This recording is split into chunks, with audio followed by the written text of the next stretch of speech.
Politik auf TikTok ist ein Schlachtfeld. Algorithmisch gesteuerter Populismus. Diese Regierung hasst Deutschland! Die AfD hat die Oberhand. Zur Minderheit im eigenen Land zu werden. Und die Jugend wandert nach rechts?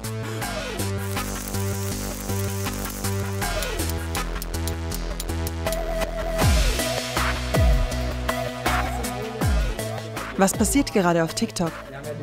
Da gibt es einiges. Ja. Leute gehen davon aus, dass wir in einer Diktatur leben. Für viele gibt es nur zwei Parteien, die AfD und die Grünen. Junge Menschen vertrauen einfach der AfD. Wenn ich das am Donnerstag veröffentliche, am Freitag stehe ich auf morgens und denke mir, ach, jetzt muss ich das gleich mir wieder alles geben, die Scheiße. Wer kämpft dagegen an? Diese Plattform gehört nicht euch, das Internet gehört nicht euch. Nur weil ihr laut seid, lassen wir uns das nicht gefallen und holen uns das zurück. Wir nehmen euch mit ins Rabbit Hole.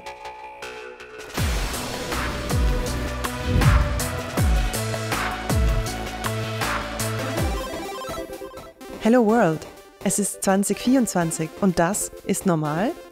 Angeblich sind wir rechts, dabei sind wir einfach nur normal. Was heißt eigentlich Deutschland, aber normal? Wenn ich heute nicht in einem Islamisten-Grätzl leben will, völlig normal. Das sind No-Go-Areas. Frauen und Mädchen sind freiwillig. Bei so manchem Schutzsuchenden sitzt der Feitel ganz besonders locker. Messerstecherei. Die knallharten Folgen des Bevölkerungsaustauschs. Wir sind die letzte Generation für die Remigration. Natürlich mache ich Politik für Minderheiten.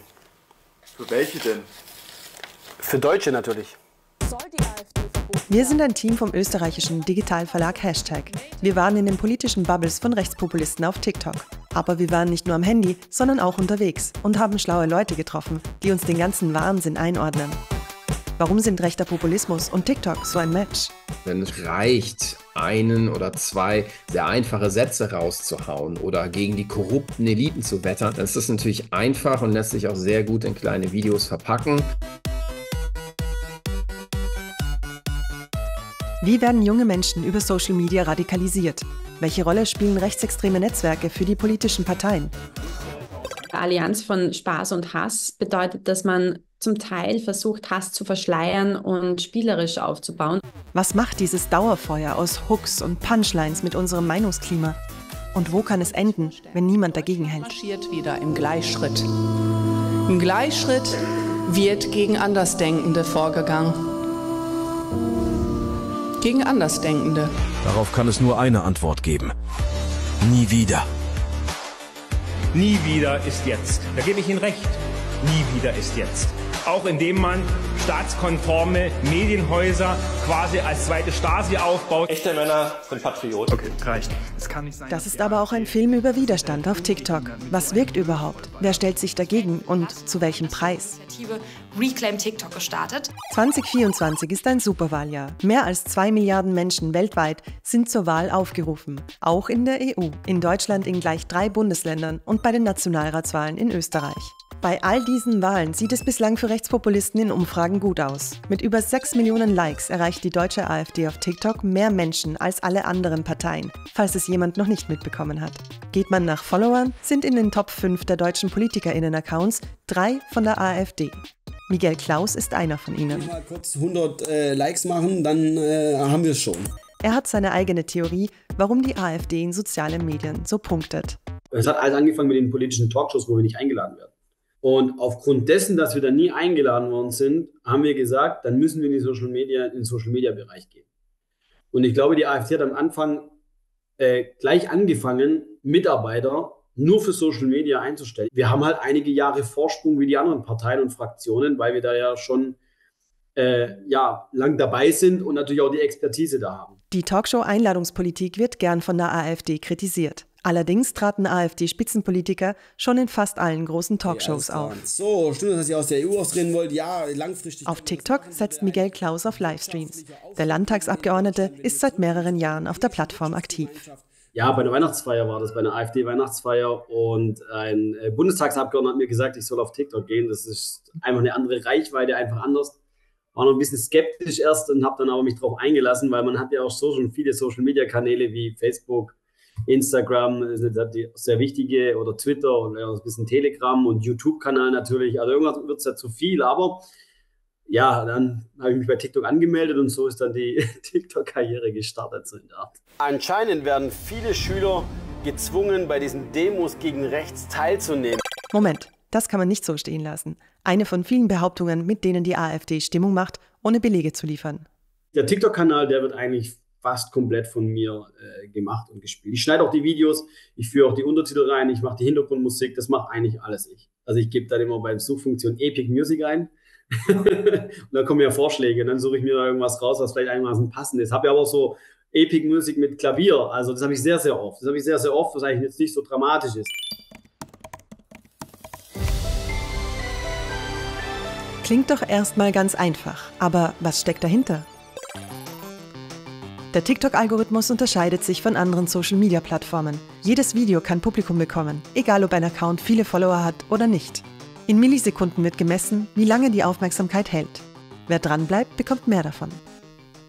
Generell rechtspopulistische Parteien waren extrem gut darin, immer die neuesten Technologien auszunutzen. Sie müssen mit innovativen Methoden arbeiten, um bis in die Mitte der Gesellschaft zu kommen. Die Leute, die der AfD nahestehen, sind quasi groß geworden mit einer Social-Media-Kommunikation. Und dann hat die AfD etwas getan, was für andere Parteien so war und so Kindergartenlogik. Sie hat die Leute aufgefordert, wenn ihr wollt, dass über uns gesprochen wird, wenn ihr wollt, dass unsere Themen breitgetragen werden, dann müsst ihr teilen, teilen, teilen. Und das ist jetzt eingeübt. Da sind sehr viele Sympathisantinnen und Sympathisanten der AfD mit dabei, die zu Hause aus Eigenantrieb 2, 3 Accounts aufsetzen und schlicht und ergreifend Botschaften der AfD verlängern, indem sie diese Botschaften reposten. Und wenn man tiefer in diese ganze Gemengelage eintaucht, sieht man, dass es da auch ganz klar inauthentische Accounts gibt, die verdeckt AfD-Botschaften verbreiten. Zum Beispiel so kann ein inauthentischer Account aussehen. Ein offiziell klingender Name mit einschlägigem Inhalt, der aber erst auf den zweiten Blick auffällt. TikTok hat in seinem jüngsten vierteljährlichen Transparenzbericht angegeben, ein Netzwerk aus 32 inauthentischen Accounts gesperrt zu haben. Die haben nicht nur AfD-Narrative gepusht, sondern auch die Argumente russischer Staatsmedien, um damit den politischen Diskurs in Deutschland zu beeinflussen. Spielt der TikTok-Algorithmus rechten Netzwerken in die Hände? Auf Anfrage verweist der Konzern auf die Community-Richtlinien, nach denen zum Beispiel keine Hassrede geduldet werde. Ein Beispiel. Die Reichweite von AfD-Europawahl-Spitzenkandidat Maximilian Krah, der mit besonders demagogischen Inhalten auffällt, wurde von der Plattform gedrosselt.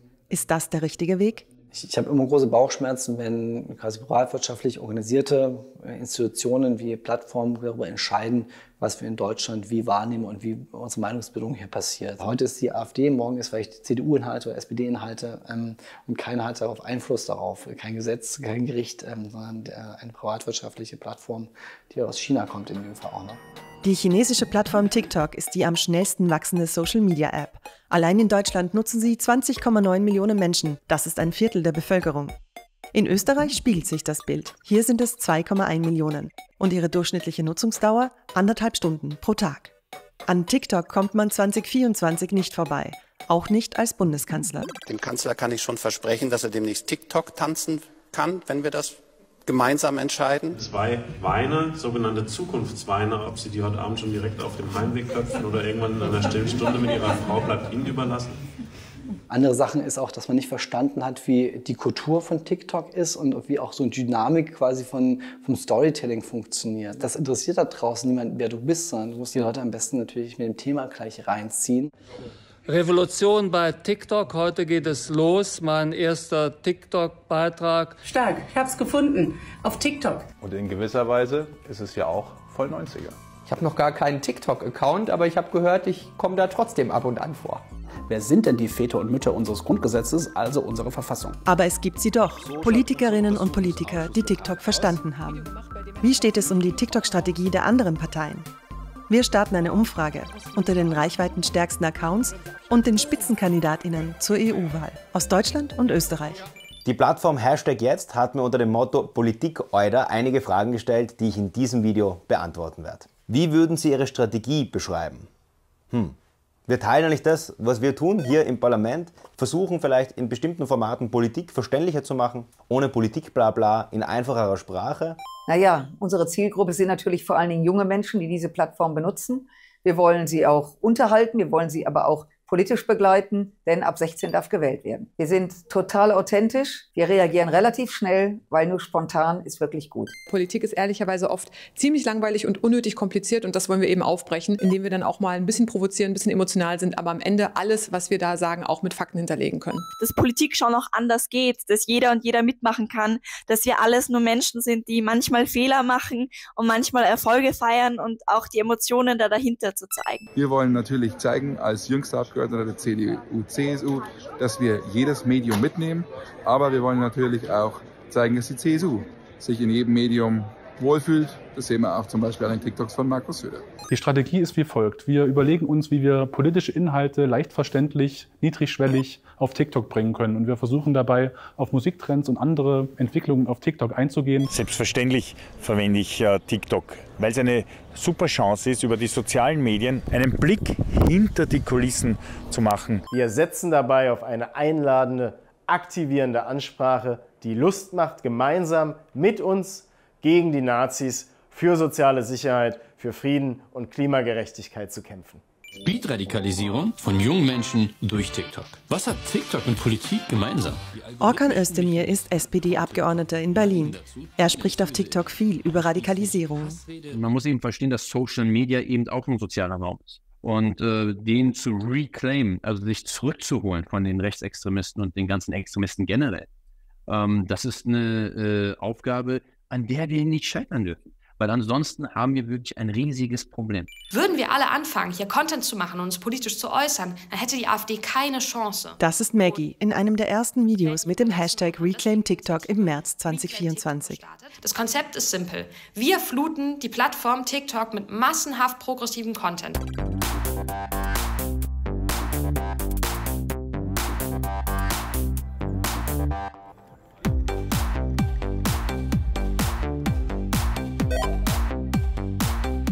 Ich komme aus der Klimabewegung. Ich bin seit mittlerweile 5 Jahren dort aktiv. Ich habe mit 16 angefangen, Schule zu bestreiken für Klimaschutz. Das Projekt Reclaim TikTok ist nicht von Fridays for Future gestartet, aber es kommt von Leuten, die dort aktiv waren. Hi, das bin ich. Ich bin Maggie und ich bin Klimaaktivistin und seit kurzem auf TikTok.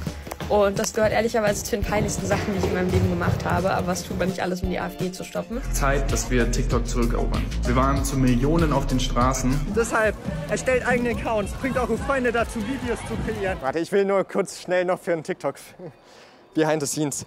Okay, auf TikTok ist es möglich, auch mit 0 Followern bereits richtig erfolgreiche Videos zu haben. Das Wichtigste ist nur, dass wir jetzt aus der Gesellschaft, aus den ganzen Leuten, die auf den Demonstrationen waren, auch auf TikTok eine Stimme erheben und einfach dort laut sind. Ich habe das Gefühl, mit Reclaim TikTok beanspruchen wir ja nicht nur eine Plattform für uns, sondern auch einfach eine ganze Generation wieder, die wir mal irgendwie auch hatten. Also zu dem Zeitpunkt, an dem wir angefangen haben, Fridays for Future Demos zu organisieren, war einfach so das Konzept, die junge Generation ist progressiv, die ist politisch involviert und die macht sich Gedanken darum, was mit der Welt passiert, so gesetzt. Und mittlerweile ist es einfach ein größeres Fragezeichen. Reden wir mal über die Jugend, denn die ist unzufrieden, verunsichert und driftet deutlich nach rechts. Laut einer aktuellen online durchgeführten Jugendstudie. 25% wissen überhaupt nicht, wen sie wählen sollen. 10% wollen gar nicht wählen. Und von den anderen würden 22% ihre Stimme der AfD geben. So viele wie noch nie. Die befragten 14- bis 29-Jährigen fühlen sich zurückgelassen und blicken insgesamt pessimistisch in die Zukunft. Besser erklären kann das der Soziologe Aladin El-Mafalani, der für seine Arbeit kürzlich das Bundesverdienstkreuz bekommen hat. So wachsen jetzt die jungen Leute auf, die kriegen mit, die Alten sind orientierungslos. Es gibt total viele Veränderungen, die mich betreffen. Die Zukunftsperspektiven sind nicht da. Die kriegen ja Krisen mit, die haben die alten Semester nicht so erlebt. Die kriegen mit, dass die ganze Ordnung zerbricht. Was dabei untergegangen ist, ist, dass die jungen Leute total politisch sind. Das fiel als erstes auf, auf einmal kommt Fridays for Future. Aber wenn wir über Nahostkonflikt jetzt zum Beispiel gerade sprechen, das ist unfassbar, wie politisiert die sind. Weil die ja merken, dass es schon alles sie direkt zu interessieren hat. All diese Probleme polarisieren. Sogar innerhalb der Gen Z gibt es eine Spaltung zwischen immer konservativeren jungen Männern und zunehmend liberalen jungen Frauen. Warum es bei den jungen Frauen so ist, ist leicht zu erklären. Die wachsen mit immer mehr Möglichkeiten auf und lassen sich dann nicht mehr aufhalten. So, ne? Für die ist vieles selbstverständlich. Und bei jungen Männern kann man das zurückführen auf so eine Orientierungslosigkeit. Die sind am stärksten betroffen jetzt von dem Rollenveränderung zwischen Männern und Frauen. diese Diskussion auch um Geschlechterzugehörigkeiten, um sexuelle Orientierung, das alles wird im Prinzip liberalisierter. Und die erste Generation, die das richtig mitbekommt, richtig abbekommt, das sind eben die Jüngeren, die auch mitbekommen, dass es so einen Verlust auch gibt aus ihrer Perspektive. Was bedeutet das, wenn junge Menschen politisiert sind, aber sich gleichzeitig abgehängt fühlen? Sie werden anfälliger für radikale Botschaften, weiß die Forscherin Julia Ebner. Ich konnte in meinen Recherchen sehr stark beobachten, wie auch ganz junge Menschen immer mehr nach rechts abgedriftet sind. Also die Generation Z und teilweise sogar auch schon Generation Alpha, das heißt wirklich die jetzt noch zur Schule gehen, waren teilweise besonders anfällig für radikale Narrative von rechts. Das liegt auch wahrscheinlich daran, dass sich viele nach einem ganz radikalen Wandel sehnen und dass auch die rechten Bewegungen sich das zur Strategie gemacht haben, die jüngsten Generationen anzuziehen. Soziale Medien leben davon, dass man sich beteiligt. Und gerade bei TikTok kann man schnell und ohne große Kosten eine Reichweite aufbauen. Genau da liegt für die Reclaimer ein Ausweg aus dem Gefühl, nicht gehört zu werden. Ja, guten Tag, Herr Söder. Hier in meiner Schule hat wer gegendert, ein Schüler. Ich bräuchte einmal das Sondereinsatzkommando und mindestens 2 Panzer. Es ist relevant, dass wir eigentlich so wichtige und auch sehr ernste Themen mit Humor bearbeiten und auch dadurch näher zugänglich machen, damit uns Leute auch zuhören, besonders auf einer Plattform, die ja eigentlich nicht direkt politisch ist. Ich bin eine progressive Person, mir ist Gleichberechtigung wichtig, mir ist der Klimaschutz wichtig und ich bin auch selber Jüdin, das heißt, ich habe nochmal den Aspekt heraus, dass ich selber weiß, auch in meiner Familiengeschichte, was Rechtsextremismus alles für Auswirkungen haben kann und deswegen ist es mir sehr, sehr wichtig, dagegen einzustehen. Und klar zu sagen, das hat eigentlich keinen Platz mehr in Deutschland, das hat in Europa keinen Platz mehr und das hat auch auf der ganzen Welt keinen Platz mehr. Kampagne entsteht ja auch einfach dadurch, dass man sie macht. Und gerade hier ist einfach der wichtigste Schritt, sich mit anderen Leuten zusammenzuschließen, zu schauen, was funktioniert und das immer weiterzumachen. Weil sowas funktioniert einfach nur durch Konsistenz. TikTok ist ein Marathon. Die Klimabubble wird aktiviert und macht bei Reclaim TikTok mit, auch in Österreich.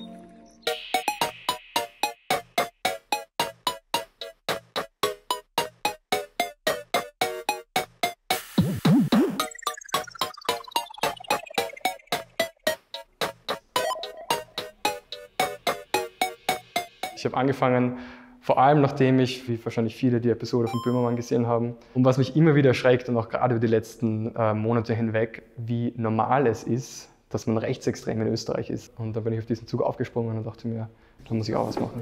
Hey, ich bin Annika aus Deutschland. Okay. Ich bin Moritz aus Österreich. Bei uns heißt es Kartoffeln. Bei uns ist die Erdäpfel. Bei uns die Rechtsextreme die AfD. Bei uns ist die FPÖ. Scheiße, wir können es schneiden. Wenn man FPÖ sucht, dann ist da ein 24/7 Livestream von 6 unterschiedlichen Accounts. Die werden mir auch immer wieder in die Timeline gespielt. Wer von rechts außen, von den RechtsextremistInnen auf TikTok Content produziert, habe ich manchmal das Gefühl, die sind eher in der Boomer-Ebene zu verorten, weil der Content auch teilweise nicht in Gen Z passt. Die FPÖ ist so etwas wie die große Schwesternpartei der AfD. Doch in Österreich hat die FPÖ nicht nur auf TikTok die Nase vorne. Laut Umfragen liegt sie derzeit bei rund 27% auf dem ersten Platz. Parteichef Herbert Kickl schiebt die Rhetorik der Partei konsequent in eine Richtung. Rechts. Menschen, die Fleisch essen oder gar im Garten einen Gröller haben. Rechts. Familien, die einen Vater und eine Mutter haben. Die FPÖ hat sich schon früh ihre eigene Medienwelt gebaut. Von Facebook über YouTube bis hin zu FPÖ TV. Verstärkt werden ihre Botschaften durch Webseiten, die rechtsextreme Inhalte und Verschwörungstheorien teilen. Die rechte Echokammer ist nach außen hin schallisoliert. Ist das Ziel der aktuellen Systemkampagne gegen rechts ein Bürgerkrieg? Ihr Fachwissen teilt die FPÖ mit der jüngeren Schwester in Deutschland. Die FPÖ hat auch die AfD sehr hardcore beraten in den ersten Jahren. Das sind also sehr viele Parallelen beobachtbar. Aufbau des Newsrooms, eigene Formate, wie die aussehen sollte. Das ist alles 1:1 Copy der FPÖ. Aufbau alternativer Mediennetzwerke und so weiter. Auf Austro-TikTok schaut der Auftritt der Rechtspopulisten dem ihrer deutschen Nachbarn täuschend ähnlich. Manchmal sogar mit gleichen Kanalnamen. Hier wird auch ein vor 16 Jahren verstorbener FPÖ-Politiker wieder zum Leben erweckt. Jörg Haider, möglicherweise der Erfinder des modernen Rechtspopulismus. Seine Botschaften sind auch heute noch relatable, politischer Markenkern eines jeden Rechtspopulisten. They're trying to stop me because I'm fighting for you. Simon Strick kennt sich mit rechten Gefühlen aus. So heißt auch sein Buch, das sich mit digitalem Faschismus auseinandersetzt. Was sie halt machen, aus meiner Sicht, ist ein Gefühlsangebot. Migrationsbewegungen, multikulturelle Gesellschaft in den 90er Jahren, Political Correctness, das hat jetzt alles neue Namen. Genderdiktatur, Migrationslobby und so weiter. Sie bieten aber dazu an, dass du nicht nur dich genervt fühlen kannst von Leuten, die gendern oder blaue Haare haben oder was auch immer die sich da vorstellen, sondern du kannst tatsächlich aktiv dagegen sein, weil du hast eine Verschwörung durchschaut. Du hast ein System begriffen. Und das ist eine Ermächtigung, die die Leute anbieten. Memes, Sprüche und Codes. Strick kennt den rechten Duktus auf Social Media und findet die Inhalte in den Reden der Rechtspopulisten wieder. Zum Beispiel dieser wird der Bürger unbequem, ist er plötzlich rechtsextrem. Ist ein Meme. Und das Meme ist von 2019. Sie wollen uns die Schweinshaxe, die Bratwurst, das Schnitzel verbieten. Und ich kann euch sagen, ich lasse mir nicht meinen Schnitzel wegnehmen.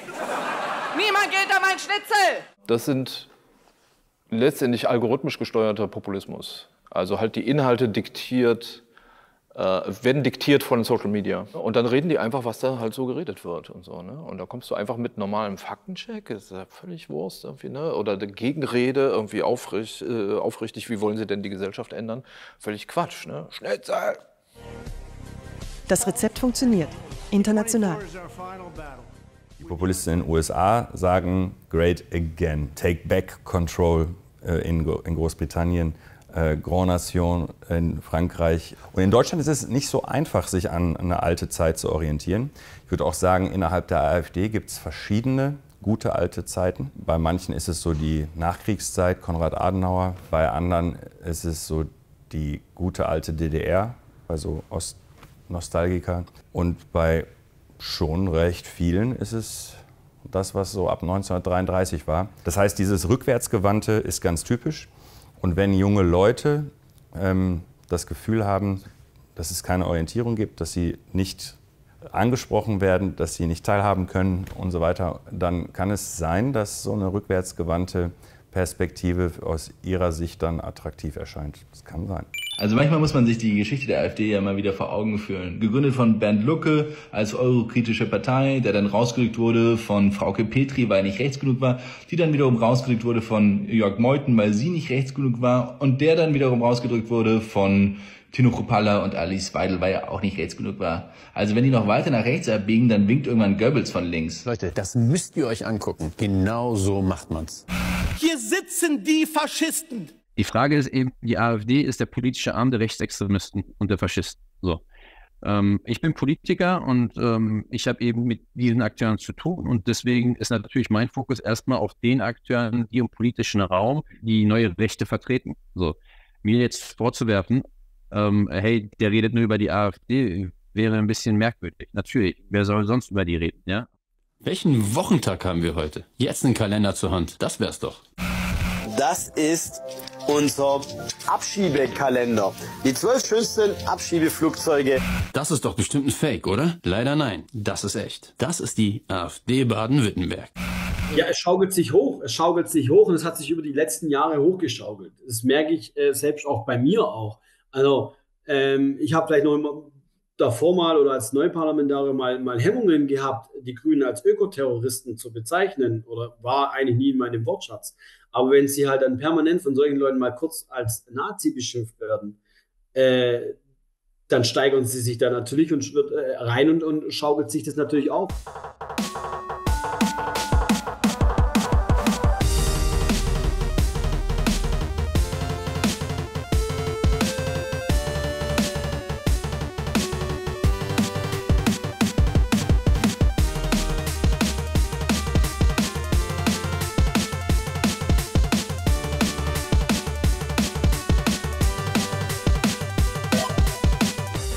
Ich mache Livestreams auf TikTok, sehr regelmäßig, fast jeden Tag, gerade zum Thema AfD, und versuche die Leute halt ein bisschen zu überzeugen, dass das vielleicht gar nicht so gut ist, was sie da wählen. Wir haben zuletzt die Recherche vom BR, dass die AfD 100 Rechtsextremisten im Bundestag beauftragt und einstellt. Das sind teilweise Leute, die aus der AfD selbst rausgeflogen sind, weil sie zu antisemitisch, zu rassistisch etc.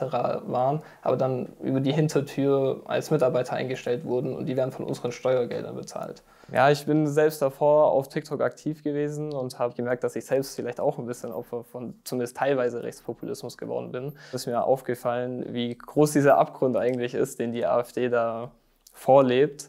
Und habe mich dann dazu entschieden, ja, ich muss auch was dagegen unternehmen. Und spätestens seit der Potsdamer Konferenz war es dann für mich klar, okay, ich muss da auch was machen. Kannst du es trotzdem verantworten, Leute zu wählen, die den Holocaust leugnen, die absurde Pläne auch mit unserer Politik letztendlich vorhaben, vielleicht auch mit unserer Demokratie?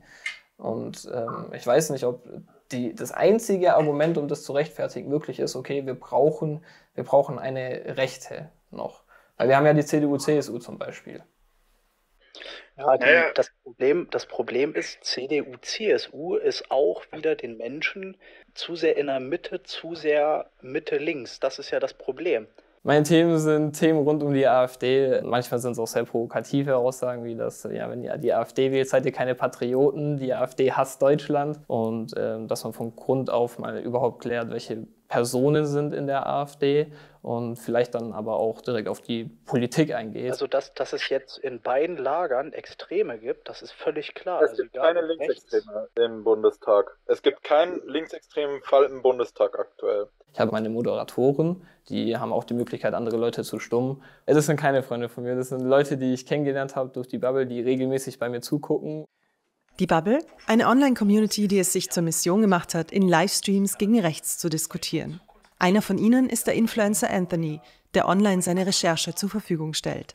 Anthonys Informationssammlung. Ein besserer Name wird noch gesucht. Klicke auf den Link in meinem Profil und du findest eine Sammlung all meiner Notizen, die ich mir in den letzten Monaten in Diskussionen mit AfD-Fanboys und Girls gemacht habe. Ihr werdet Links finden, ihr werdet Grafiken finden und ihr werdet sogar Talking Points der AfD-Fanboys und Girls finden, zu denen ich euch in kurzen Sätzen meine Antworten zusammengefasst habe.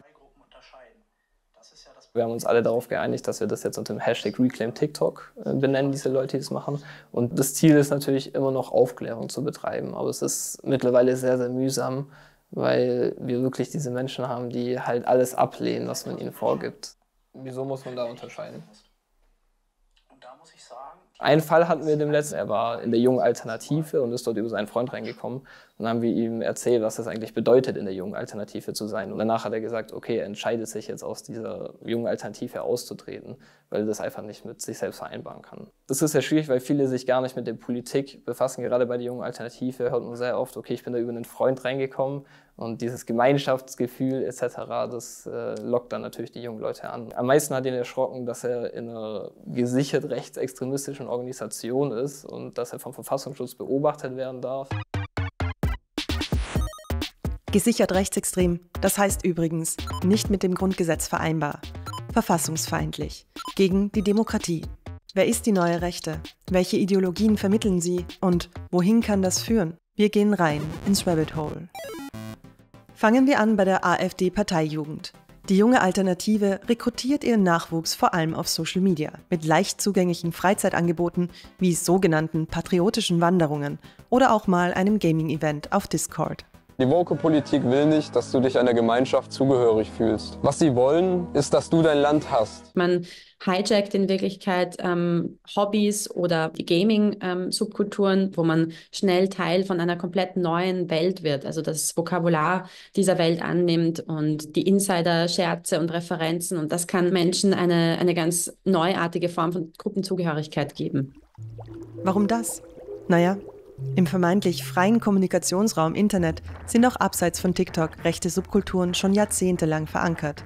In rechtsextremen Meme-Accounts, Foren wie 4chan, Blogs mit Verschwörungsmythen, Trollen, frauenhassenden Subkulturen und anderen radikalen Communities aus zumeist jungen Männern. Diese funktionieren nach festen Regeln und mit Insiderwitzen und sind irgendwann auf die großen Plattformen gewandert.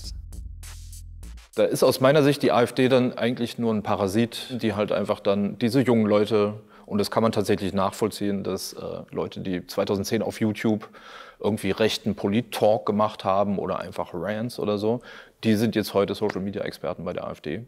Die haben die gekauft. Dass sie mit sehr viel Geld Leute werben, dass Menschen da sehr viel Geld verdienen können, auch wenn sie für die AfD arbeiten. Dass natürlich auch Menschen, die als Aktivisten vielleicht bei der identitären Bewegung, bei der Jungen Alternative sind, so natürlich ihren Lebensunterhalt sehr gut finanzieren können und auf der Straße aber weiter natürlich rechten Aktionismus betreiben können. Also das ist quasi so eine Win-Win-Situation für die Menschen, die dort für die AfD arbeiten. Ich habe das jetzt mal angewandt eben als ein Musterbeispiel auf Maximilian Krah. Ich muss nur die Inhalte reinstellen und diese Videos finden von alleine ihr Publikum. Hier in dem sogenannten Institut für Staatspolitik des rechtsextremen Verlegers Götz Kubitschek sollen junge rechte Eliten ausgebildet werden. Etwa bei Vorträgen über neue Technologien als Propagandamittel. Wir müssen, sei es Bitcoin, sei es Memes, sei es Telegram, immer die besten Cutting-Edge-Technologien austesten, um einen Vorsprung zu haben. Wien, ein paar Wochen nach Bekanntwerden des berüchtigten Potsdam-Treffens aus Rechtsextremen und Konservativen, bei dem Kubitscheks österreichischer Ziehsohn Martin Sellner ein Buch vorgestellt hat. Darin bedient er sich auch der bei Rechtsextremen sehr beliebten Verschwörungserzählung vom großen Austausch. Die Berichte über die in Potsdam diskutierten Vertreibungspläne bringen in diesen Tagen Millionen auf die Straßen. Sellner inszeniert sich als Dissident und hat zur Pressekonferenz eingeladen. Der Großteil von Sellners Social-Media-Accounts wurde deplatformt, also gesperrt, auch auf TikTok. Das ist bezeichnend. Viele der neurechten Netzwerke haben auch eine Methode, wo sie alles umkehren, also das Narrativ komplett umdrehen und Rollen vertauschen, Begriffe wie Demokratie und Freiheit und Menschenrechte für sich behaupten und alle anderen außerhalb ihrer Eigengruppe als die Feinde der Demokratie oder der Menschenrechte darstellen. Zum Beispiel auch das Dokumentationsarchiv des österreichischen Widerstands, das seit 60 Jahren Nazi-Verbrechen dokumentiert und Rechtsextreme beobachtet. Gut belegt ist zum Beispiel die enge Vernetzung von AfD, FPÖ und Identitären. Martin Sellner ist einer aus der obersten Kaderstruktur der europäischen neofaschistischen Bewegungen. Es sind mehrere Bewegungen, die es in den letzten Jahren geschafft haben, dass man diesen Nationalismus sozusagen überwölbt, quasi mit dem Europäischen, also Europa zuerst. Europa erwacht. Wir weigern uns aber, und ich besonders, das als Neurechte zu bezeichnen. Weil es kostet uns nicht viel Mühe, man braucht ein bisschen Kratzen an der Oberfläche, dann kommt der alte Faschismus da hervor.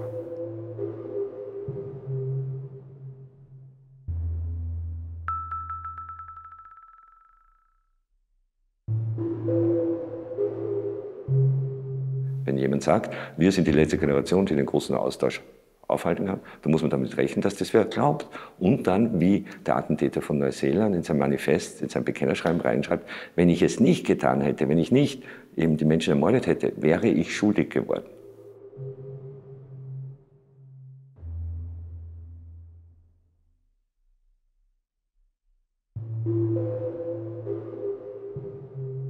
Sie haben ja da überhaupt auch keine Einsicht gezeigt, sondern Herr Sellner hat auch gesagt, nee, ich habe nichts damit zu tun. Ja. Was kann ich dafür, wenn wer das vom großen Austausch, wenn wer das wörtlich nimmt? Ja, sicher. Warum soll man es nicht wörtlich nehmen? Verschüttete Träume, Bilder aus alten Tagen. Weiße Frauen, deutsches Bier. Schwarz-Weiß-Rot, ich steh zu dir. Rechte Symbole Teil 3. Und um es direkt vorwegzunehmen, ja, ich weiß, diese Flagge hier gab es schon lange vor den Nazis. Der Spruch ist Deutschland den deutschen Ausländern raus. Das wollen die Rechten. Das ist das rechte Programm. Und sie finden dafür neue Sachen, deutsche Kultur oder Deutschland aber normal und Remigration. Aufmerksamkeitstechnisch ist es eine riesige Falle, in die ganze Zeit gelaufen wird, weil man die Rechten hochredet. Und nicht die Leute, die was gegen rechts machen, die vielleicht was völlig anderes machen, die soziale Arbeit machen, die Gesellschaft anders funktionieren lassen als in einem großen Konkurrenzkampf und so.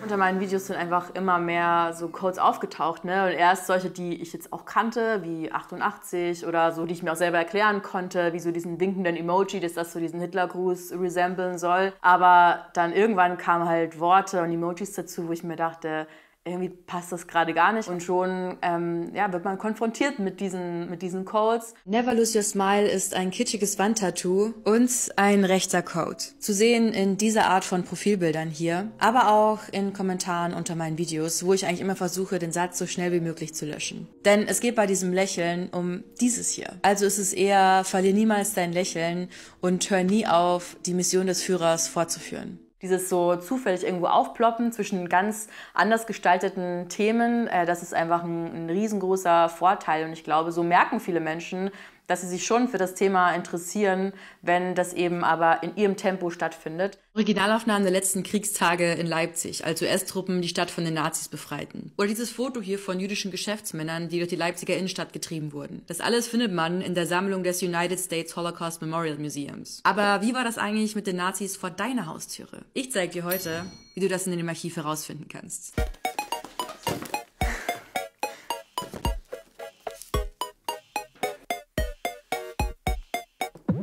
Ich komme eigentlich aus Oberbayern und im Nachbarlandkreis, auch nur so 20 Kilometer von meinem Elternhaus und auch von meiner damaligen Schule entfernt, gab es eines der größten Außenlager des KZ Dachau, das KZ-Außenlager Mühldorfer Hart.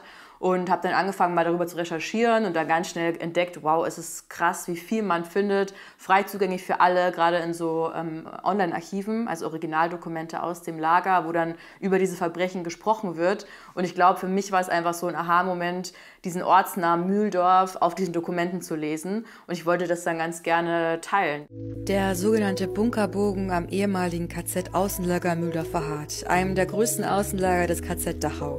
So sieht es heute aus und so sah es damals aus, kurz nach Ende des Zweiten Weltkriegs. Am Anfang hat mich am meisten angetrieben, einfach selber mehr erfahren zu wollen, einfach zu wissen, ich habe jetzt so ein Outlet für das, was ich selber lerne. Und jetzt mittlerweile ist natürlich die Reichweite auch eine große Motivation, weil man schon, wenn ich irgendwas recherchiere oder lese und ich denke mir, oh wow, das hat mich jetzt gerade irgendwie bewegt oder interessiert oder schockiert, dass man dann weiß, vielleicht kann ich bei meinen ZuschauerInnen ein ähnliches Gefühl hervorrufen und bei denen irgendeinen Prozess anstoßen, ne? Dass die dann anfangen, über das Thema nachzudenken und vielleicht dann, das wäre mein größter Wunsch, auch selber aktiv werden und selber recherchieren. Aber warum haben die Nazis das eigentlich alles so genau dokumentiert? Junge Menschen sind mega interessiert an dem Thema Nazi-Verbrechen. Die wissen nicht sehr viel, aber das ist auch nicht schlimm. Ich finde es eher bewundernswert, dass viele auch sich trauen, vermeintlich dumme Fragen zu stellen in den Kommentaren. Ich bin keine Historikerin, ich habe auch kein so breites Wissen über die Zeit. Ich weiß aber einfach, wo ich nachschauen und recherchieren kann. Und mittlerweile füttert das eigentlich meinen Redaktionsplan sehr, was Menschen für Fragen stellen und mir für Tipps geben. Wenn das so harte Kommentare sind, die entweder Verschwörungsmythen enthalten oder eben den Holocaust verharmlosen, leugnen, dann lösche ich die meistens selber, die Kommentare. Das ist auch für mich ein Safe Space, ne? Und ich will da nicht jeden Tag so eine Scheiße lesen müssen. Und deswegen lösche ich das und blockiere auch ganz viele Nutzerinnen. Also ich habe, glaube ich, tausende Menschen blockiert, ne? Einfach weil ich keine Lust habe, dass die meine Videos sich angucken, wenn sie dazu nichts beizutragen haben. Es sind manchmal Nachrichten dabei, die in eine sehr aggressive Richtung gehen. Ich hatte das, wo ich, glaube ich, am meisten zusammengezuckt bin, war, dass eine Person mir geschrieben hat, irgendwie, du linke und ich weiß, gut, dass ich weiß, dass du in einer Straße wohnst. Und das ist so ungefähr die Richtung, wo ich wohne. Und da musste ich kurz zusammenzucken, aber es macht mir keine Angst, weil das ist naiv, das zu sagen, aber ich habe das Gefühl, dass diese Menschen im Internet sehr viel stärker sind als im echten Leben. In meiner Bubble hasst jeder AfD, also warum sollte ich gehen? Diese Ausstellung hat gereicht, um mir den Tod zu wünschen, meiner Familie den Tod zu wünschen, mir zu sagen, dass wir alle an die Wand gestellt gehören, verbrannt, erhängt, meine Schwester verbrannt und. Und ich frage mich, an welcher Stelle wir als Gesellschaft, wir als Mitmenschen zueinander so auseinander und konträr gedriftet sind, dass man jemandem so etwas wünschen kann. Hass im Netz hat in den letzten Jahren zugenommen. Fast jede Person wurde schon einmal online beleidigt. Aggressive Kommentare auf Social Media richten sich am häufigsten gegen Politikerinnen und Politiker. Shitstorm, Bedrohung, Beleidigung sind eigentlich vorprogrammiert. Also das überrascht überhaupt niemand mehr. Das gehört sogar dazu. Eigentlich sind an einem Punkt angekommen, wo man sagt, das ist normal. Ne? Und dann wird sozusagen nur noch abgestuft. Sind das Morddrohungen? Sind das konkrete Geschichten, die man beispielsweise im LKA meldet oder sowas in der Art. Wir zeigen ja regelmäßig Leute an. Die Organisation HateAid unterstützt Betroffene. Sie fordern in einer Petition schärfere Gesetze gegen Hass im Netz. Denn Hasskampagnen werden akribisch geplant und durchgeführt. Es gibt Telegram-Channels, es gibt sehr genaue Anleitungen, wie man sich quasi Fake-Accounts erstellt und was man dann sagen darf und was nicht, was gerade noch so im Graubereich ist. Was wir auch beobachten, gerade so aus dem rechten Spektrum, dass ein Shitstorm sozusagen entsteht und ein paar Tage später auf einem rechten Blog oder sowas darauf aufmerksam gemacht wird und das dann in der Regel einfach nur so einen zweiten oder sogar höheren Peak gibt. Auch Maggie hat schon einen Shitstorm erlebt. 2 Wochen nach ihrem ersten Video unter dem Hashtag #ReclaimTikTok macht identitären Kopf Martin Sellner via Telegram auf sie aufmerksam. In dem Fall hat er tatsächlich ein Video geteilt, ein YouTube-Video, in dem ein Clip von mir am Anfang war und dann ein rechter Blogger darüber redet, wie sie diese Kampagne übernehmen wollen. Und das war plötzlich in diesem riesigen Telegram-Kanal. Und das war schon ein richtiger Schock, weil plötzlich ist es auch wirklich so, dass wir uns mit Gegenwind systematisch auseinandersetzen müssen und den Leuten, die bei uns posten, Sicherheitshinweise geben, was müssen sie beachten, damit es keine Gefahr für sie wird. Und eine ganz, ganz wichtige Sache, guckt, dass ihr nicht alleine mit der Scheiße seid. Guckt, dass ihr euch Freunde ans Telefon holt, dass ihr jemanden einladet, vorbeizukommen und dass ihr einfach dieses Scheiß nicht alleine durchmachen müsst. Weil, honestly, das ist nicht angenehm und guckt, dass ihr nicht so viel davon lest, guckt, dass es vielleicht eine andere Person für euch macht und passt ein bisschen auf euch auf. Ich habe einige Undercover-Erfahrungen gemacht im Rahmen meiner Recherchen für meine Bücher und war unter anderem auch bei der Identitären Bewegung dabei. Also bin rekrutiert worden von Martin Sellner und anderen Identitären. Ich habe natürlich immer wieder deswegen auch Hasskampagnen selbst abbekommen. Es kann extrem schwierig sein, damit umzugehen. Und da haben zum Teil ja sogar Menschen auch aufgehört, ihre Jobs weiter zu verfolgen oder sind zurückgetreten aus politischen Kampagnen. Es hat auf jeden Fall einen riesigen Einfluss auf die Meinungsfreiheit, was ja interessant ist, weil genau die rechten oder die neurechten Netzwerke mit dem Argument der Meinungsfreiheit arbeiten. Da ist er wieder, der Hetzer, kriege ich jetzt geschrieben. Und dann werden so Sachen geschrieben wie eine Antifa weniger Wald und so Zeug. So diese direkten Morddrohungen, dass jetzt mir jemand schreibt, ich finde dich und ich bringe dich um, das hatte ich noch nicht. Aber das ist dieses durch die Blume gesagt, okay, sei vorsichtig, wissen, dass du existierst. Ich frage mich auch, wo ist die Grenze zwischen Populismus und Indoktrination, weil ich habe ganz oft Leute, die Quellen, die nicht ins eigene Narrativ passen, grundlegend ablehnt. Da ist es dann egal, ob das der öffentliche Rundfunk ist, der da angegriffen wird, ob das private Sender sind. Dann schreibt einer zu mir, ich soll lernen, was Faschismus ist. Christoph, wenn du mehr weißt, warum kommst du nicht hoch? Ich lade dich jetzt ein und dann können wir gerne darüber diskutieren, was für dich Faschismus ist. Linke sind Faschisten. Das funktioniert nicht. Faschismus muss immer von rechts kommen. Linksfaschismus ist ein politischer Kampfbegriff von rechts, um den politischen Gegner zu delegitimieren. Die Leute verstehen gerade bei Antifaschismus auch nicht, dass man auch rechtskonservativ sein kann. Die Würde des Menschen ist unantastbar, jeder Mensch ist gleich. Das ist ja eine klare Botschaft gegen Faschismus und dass sie eigentlich schon Antifaschisten sind, wenn sie hinter dem Grundgesetz stehen.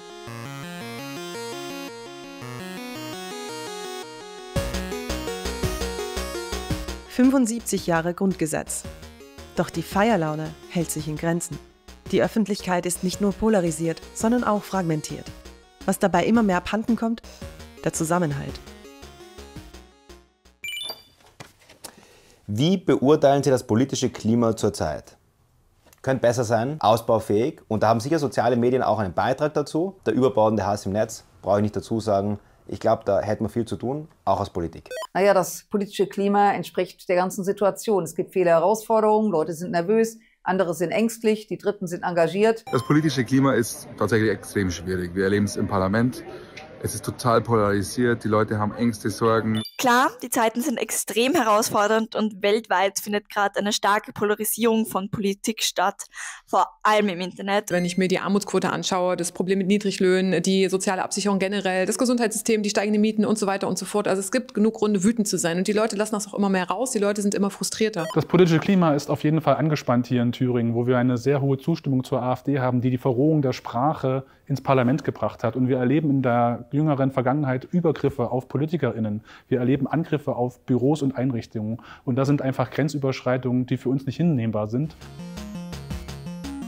Im Frühling 2024 kommt es zu mehreren körperlichen Attacken auf PolitikerInnen. unter ihnen auch Miguel Klaus. Der deutsche AfD-Europawahl-Spitzenkandidat Maximilian Krah hat sich aus dem aktiven EU-Wahlkampf und aus dem Bundesvorstand zurückgezogen. Gegen ihn laufen zu Redaktionsschluss Vorermittlungen wegen kolportierter Zahlungen aus Russland und China. Sein Büro in Brüssel wurde durchsucht, ein Mitarbeiter festgenommen wegen Spionageverdachts. Auf TikTok versucht Krah, seine Follower zu aktivieren. Wir brauchen Reels auf allen sozialen Plattformen. Zahlreiche Politikerinnen und Politiker haben Reclaim TikTok in ihre Videos aufgenommen. Im Mai 2024 gibt es unter dem Hashtag mehr als 30.000 Beiträge. Die Initiatoren sprechen von 60 Millionen Views. Reicht das, um einen Trend auszulösen, bei dem mehr Menschen von ihrer Stimme Gebrauch machen? Zumindest eines steht fest: Der politische Raum TikTok wird nicht mehr sich selbst überlassen. Ich denke, Initiativen wie Reclaim TikTok und andere zivilgesellschaftliche Initiativen sind enorm wichtig im Rückerobern der Sprache und auch der Räume, die Rechtsextremisten für sich behauptet haben, zu politisieren, zu radikalisieren. Das war ja eigentlich nie der Zweck dieser Online-Räume. Die Menschen auf TikTok, die sind nicht dumm. Man kann die auch inhaltlich abholen. Ohne Memes, ohne Verkleidungen, ohne Jugendsprache. Klingt crazy, ich weiß. Aber ich mache hier Videos über Nazi-Verbrechen und das funktioniert auch. Auch auf TikTok so diesen Space irgendwie zu reclaimen. Das wird nicht das ganze Problem aus der Welt schaffen, aber es zeigt halt irgendwie, ne, wie auch diese ganz großen Demos gezeigt haben. Es gibt schon Gegenstimmen und die haben vielleicht jetzt gecheckt, oh, ich müsste vielleicht auch mal irgendwie laut werden oder versuchen, mich da irgendwie einzubringen. Und ich glaube, dass das gerade sehr, sehr viele Menschen merken und das gibt mir schon Hoffnung.